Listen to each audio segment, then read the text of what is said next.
Hi, my name's Kevin McQuillan, and the following pre-recorded conversations are my attempt to make sense of the human experience through the practice of yoga. I hope you enjoy. It's day 4 of your yoga teacher training. For those that are in the training, it's day 4. So just to put that out there in front of you, day 4, what a day it will be. It's a very intriguing and curious day. And every day we're building on top of something. That is for sure. We're on quite the journey. And offering you various different angles in which to see yourself, and that will continue. Yes, lucky you, that will continue. And you'll notice during our time together that we're in this kind of chute.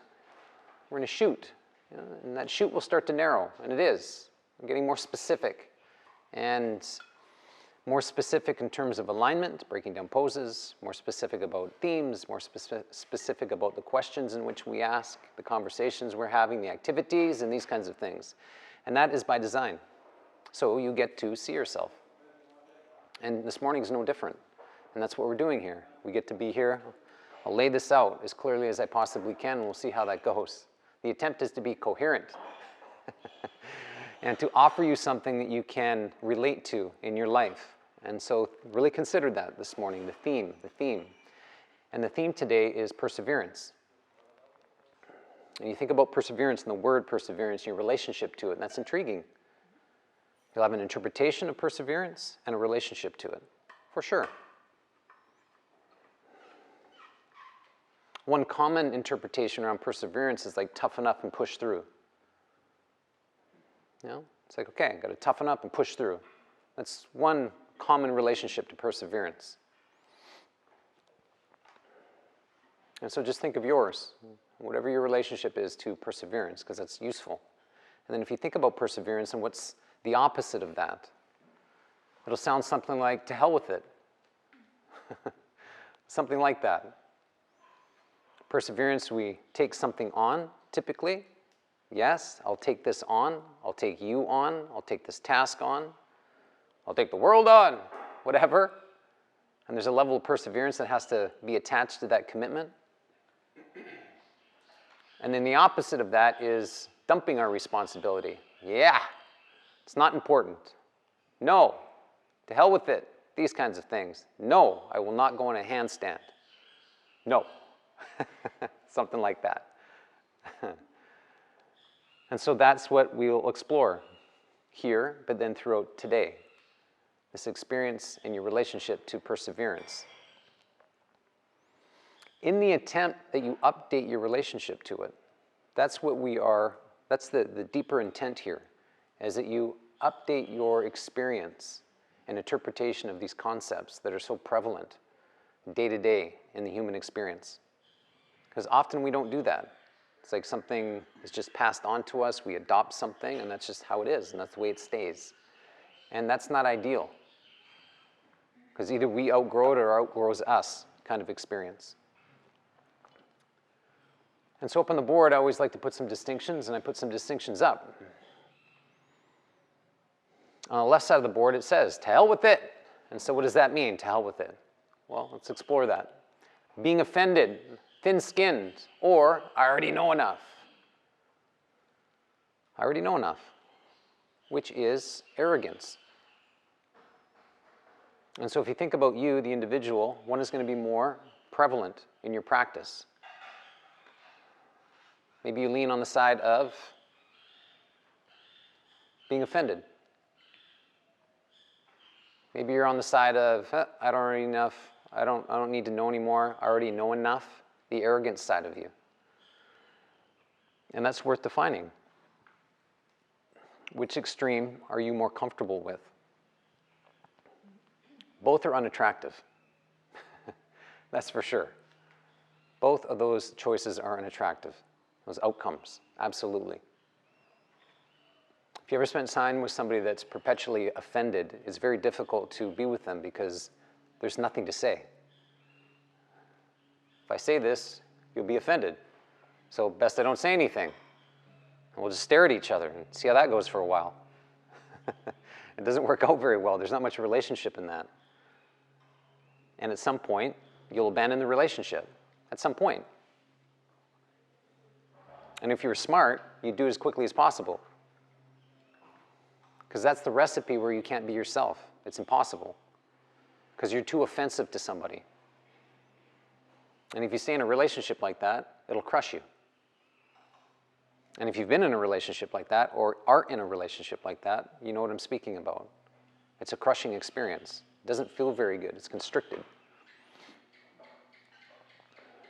If you've ever spent time with somebody that is the know-it-all, that's pretty tough too. That's definitely tough. Somebody's not so interested in what you have to say, and it can come across like you're stupid. Like, keep your ideas to yourself. I already thought of that and it doesn't work. So just be quiet. That's probably better. It is for me. Probably not for you, but do it anyways. That's the messaging that can come across, which is a tough message. And it's certainly a tough environment to live in. And over a span of time, and not much time at all, that will crush. And so those are two prevalent experiences that we can live out. Live out. And again, making this relatable to your life. What it leads to is being perpetually disappointed.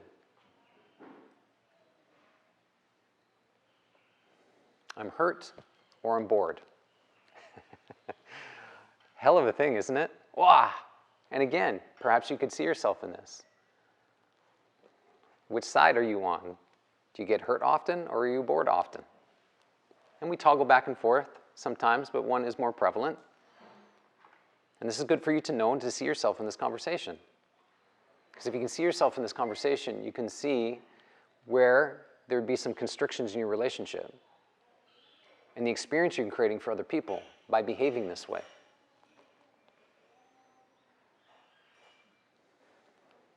Stress, and this is a stressful environment, these two experiences. Stress disrupts us inside for sure. That can lead to anxiety and depression and so on and so forth, and down that chain, which is pretty unpleasant. And it creates fragility. So it creates stress within, stress out as well within relationships, tension, and ultimately creates fragility. So we become fragile. And as we become fragile, we break, we crack, we fall apart, which is difficult to live in that experience. When you're cracking and falling apart, you got to pick yourself back up, and then it happens again. It's like pick yourself back up. It's a lot of energy. And we can exert a lot of energy towards these experiences. And that's how we can lead ourselves into a state of exhaustion. And there's plenty of people that are exhausted in this world. It's one of the things that I've noticed owning this place for the last 12 years. The state in which people arrive. It's like, whoa! Like The Walking Dead. And that's how it can be sometimes. Overwhelmed and exhausted. And life is heavy, and we know that. It's heavy enough. And the idea is not to put more stress on ourselves. And we have a tendency of doing that, unconsciously for sure. And that's one of the benefits of starting to understand your practices and how you challenge yourself and the weight in which you put on yourself. You put on yourself. I said that twice for impact.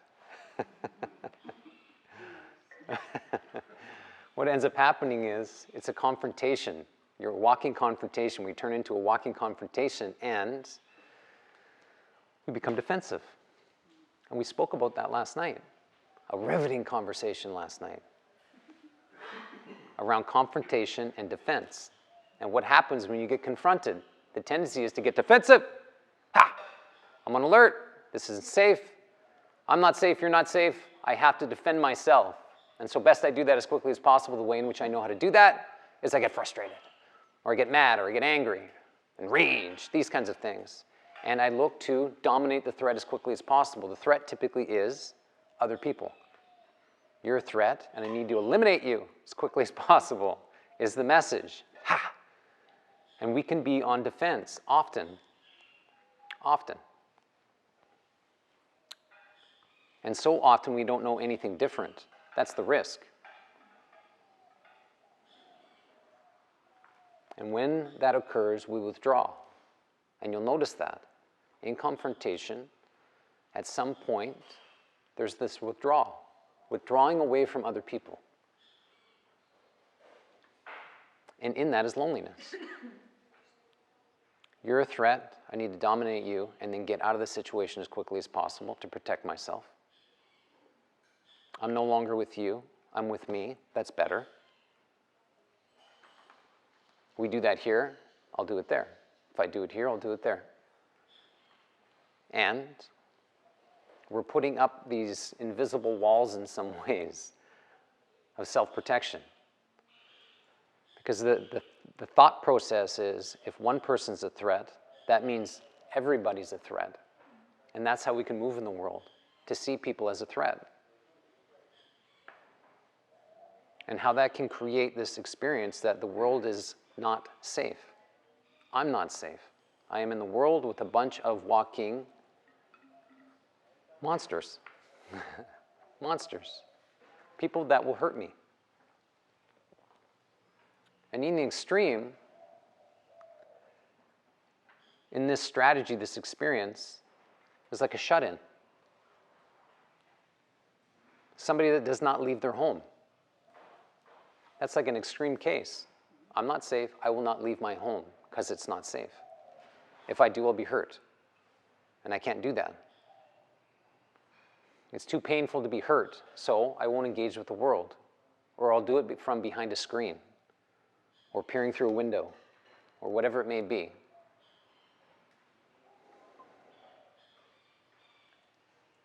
And these days, it's much more easy to stay at home, isn't it? It's so convenient. And what's happened over the last couple of years speaks to this, that others are a threat. If you get too close, you'll die. That's been the message. It's intense.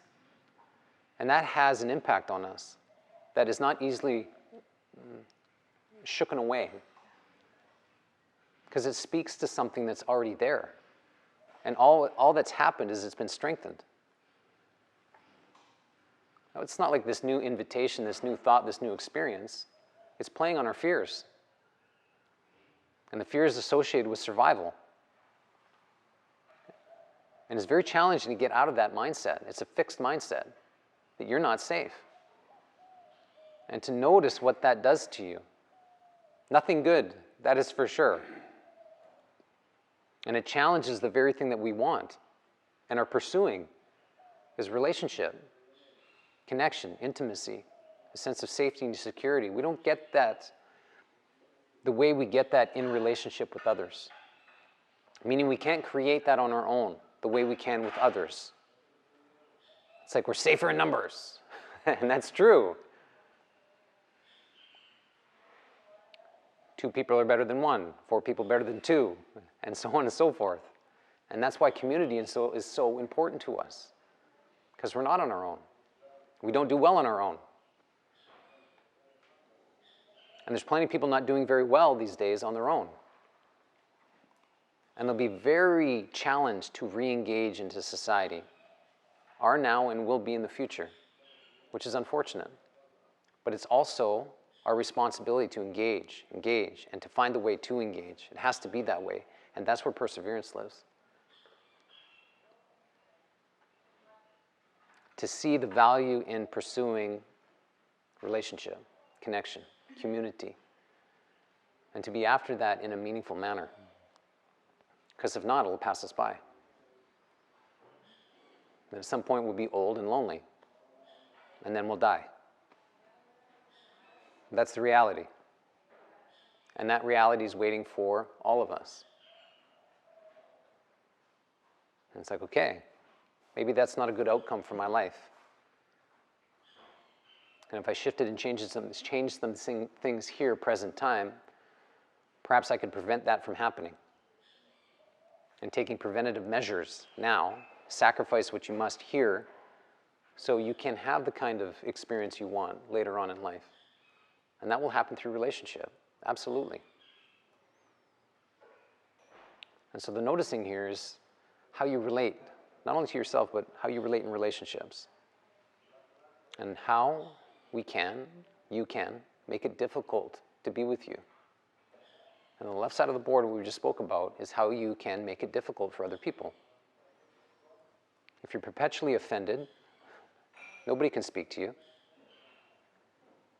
If you're perpetually bored or know enough or are draped in arrogance, nobody can speak to you. And if there's no communication, there's no intimacy. And we know that. We definitely know that. And so the idea is to notice how often you say something close to hell with it. I don't have the energy, I don't have the time, I don't have the will, where we give up, where we give up, where we give up opportunities, experiences ourselves. To hell with it. You can't teach me anything, to hell with you. This pose is boring. To hell with it. This kriya is too difficult. No! I won't risk it. What you'll notice through your morning is these examples that pop up for you. You have choices. Chanting, scary. Somebody might hear my voice. I'm going to squeeze my voice. So there's not much coming out, just a wee bit. These kinds of things. These are all examples through practice where we constrain ourselves. Give ourselves up over and over. I know I need to have this conversation, but I won't have it. And becoming the perpetual avoider, which is detrimental, absolutely. Because what ends up happening is we can no longer count on ourselves. When we stop being able to count on ourselves, what do? We reach out of ourselves. Nicole, tell me what I need to do. Tell me what I need to do. I don't know. Please tell me what I need to do. And that is the stretching apart, where we lose ourselves. And so you know all of these things. You've lived them. You're living them now. And so to get out of the trap is redefining your relationship to perseverance and what it means to you. I've given you a few examples over the days about some of my challenges. Touch is certainly a challenge for me and still is in various different ways, like physical touch. And that's one thing I would say to myself. It's like, it's not worth it. It's too unsafe. It's dangerous. Being touched is dangerous. It's unfamiliar. It's awkward. Don't do it. Don't confront that side of you. I said that for years. And it left me withdrawn and lonely. It's very difficult to overcome that experience because I was so willing to give that experience up over and over and over again.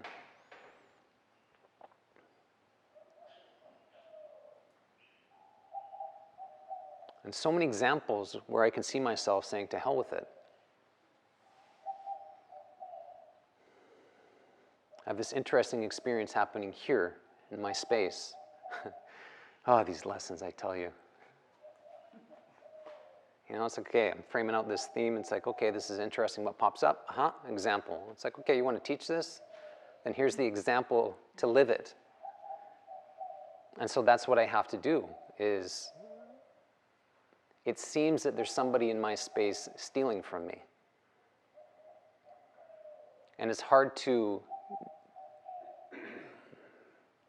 turn away from that based on the evidence. And so now I have to make this decision.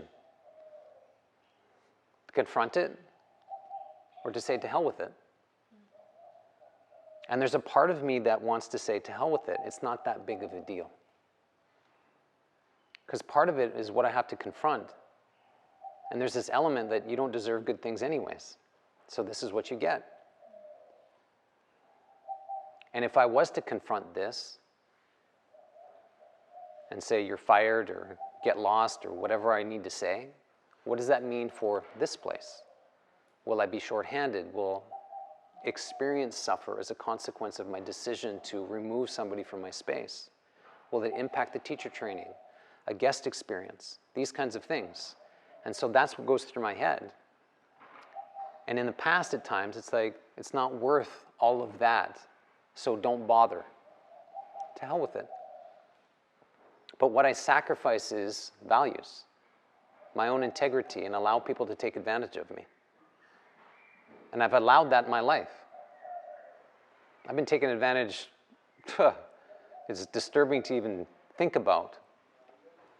But there's a part of me, like my values, I attempt to be generous, be of service, and give people opportunities and these kinds of things. And that's bitten me many times. And so it's a conflict point in my life. How to stay generous, but also confront where there's inconsistencies in that. And to remove people that are undeserving of my generosity. And this is a place of maturation. I need to mature myself yet again here, because yet again there's an example. It's like, okay, what are you going to do, Kevin? You know, and the last thing I want to be is a walking hypocrite. That I teach this stuff, but then don't live it. That would be weird. Common, but weird. And so that's what I'm confronting today. It's like, okay, I got to pick up my responsibility. And it is mine, and mine alone, to pick up and to confront an inconsistency in my space. Because if I don't, I already know what's going to happen. Not only will I suffer, but everybody will suffer. That's the reality. And so on the right side of the board, perseverance. Pick up your responsibility and resist the desire to cart your stupidity forward. And I find that so interesting, and that is a message directed at me.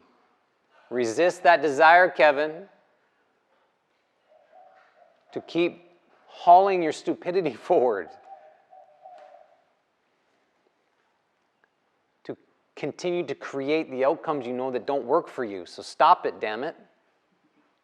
Put the line down. Even my daughter was saying this to me the other day. She's like, you give people too many chances. And it's like, yeah, I do. And that's connected to my past, because in my past, people have given me a tremendous amount of space to be stupid. And I needed that. People saved me from myself. I couldn't save myself from myself, so people saved me. And I believe in that, to give people the opportunity and to recover from being stupid, because we're stupid. We make mistakes. But there's a way to recover from our mistakes. And that has to be in the forefront, that I've made a mistake, and I take responsibility for my mistake, and I make new promises. That's a different kind of recovery versus avoiding. Reveal your vulnerabilities. I'm doing that here. The resistance I have to confronting unpleasant experiences. Moving into these kinds of confrontations. Rocking the boat! But then I'm also a challenger, which is kind of strange. And so that's a contradiction. I like to rock the boat, and then sometimes I don't like the boat rocked. It's fine if I'm rocking the boat. It's fine if I am in control rocking the boat, but please, do not rock my boat. And these are the contradictions that we can live in. And if I can withstand the pressure in this experience, and this is true for each of us, if we can withstand the pressure of revealing our vulnerabilities and standing straight up in the world and confronting what we need to confront, we become tough and resilient. And that is a big deal. And that has to be earned. That is not simply given to us. To become tough and resilient in this world must be earned. And it's earned through the very places we don't want to go, where we can spend a lifetime avoiding the things we know we need to address. That's what's so fascinating. You spoke about that last night. As an example, how you don't want to be seen as a teacher. That is a horrifying vision, isn't it? How you don't want to be seen as a teacher. And then you broaden that out to life. How you don't want to be seen as a human being in this world. Equally horrifying. And the confrontation that is on a daily basis. Life is one grand confrontation. One confrontation after another. Go to Starbucks, confrontation. I don't know, they get your order wrong. Try to walk out the door, nobody holds the door for you, confrontation. And you walk outside, there's a ticket on your car, confrontation. You get in your car, somebody cuts you off. I mean, it goes on and on. You go to work, somebody stole your pencil, took a bite out of your sandwich. I don't know, whatever. All the things that happen on a daily basis, like one confrontation after another. And so we can work ourselves into this frenzy where we're confronted in defense. And one of the values you got out of the conversation yesterday was how you deal with confrontation, the emotion in response to how you deal with confrontation, which is very rich. And the value attached to that is immense. Last night's conversation gave you an access to the pathology of your confrontation, the pathology of confrontation for you as the individual, which is immense. There's a lot of information attached to that. Because what you'll notice today, when you're confronted, and you will be, what arises within you. And you'll know it very well. And that's what's so interesting about the human experience. We're so damn predictable. So damn predictable. And once you start to understand yourself, you'll understand how predictable you are. And that's a good thing to know. Every confrontation is a recipe to experience the same thing you experienced from the last confrontation. Same emotion, same behaviors, same outcome. And knowing that is good. Because when it comes to visit you next time, like today, now you have something to work with and to practice out of. Because if you don't, you know what's waiting for you. You'll withdraw and you'll be lonely. You'll attempt to do that here. It's already happening. You'll attempt to do that here, in this setting, to withdraw yourself from the community and to be lonely. And you want to notice when you do that and what you are sacrificing. It's everything you say you want. That's the sacrifice. That's the betrayal. Yes, I say I want intimacy and connection and communication and safety and security, but right now, to hell with it. That is less important than me protecting myself, withdrawing, practicing what I know, and so I can be myself and sulk and pout and huff and puff. And I don't know, throw a tissy, something like that. And we need to do that sometimes, of course. We need to do that sometimes, but how often you do it matters. How often. And if you do it often, nobody can trust you. You'll never be there. You're too busy being offended or bored and off on your own. And if nobody trusts you, they won't be with you. And that's a tough thing to grapple with. Because it's already happened. It's happening now. The good news is you have a way to reverse it.